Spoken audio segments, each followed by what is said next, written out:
ये जी आप देख रहे हैं मरगला है, इस पे क्रशिंग तो बंद है।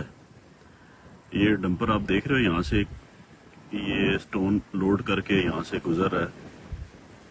ये देख रहे हो, ये रास्ता इसके साथ बंदे हैं जिसको गाइड कर रहे हैं।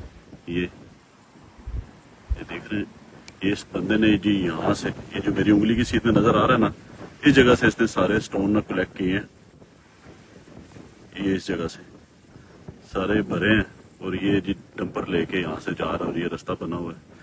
ये एफएमसी के ये वाला रोड है, ये रास्ता चल रहा है सारा और ये बंद है। देख रहे हैं, यहाँ से अभी कहीं से भी ये निकल जाएगा बंदा बाहर।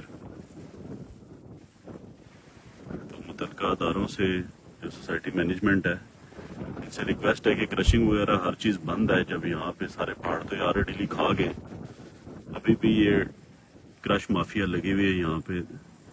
किसकी काया के नीचे हो रहा है सारी, इनके काम ये कौन करवा रहा है इनसे। ये देख रहे हो, ये लेके यहाँ से जा रहे हैं, पूरा रास्ता बना।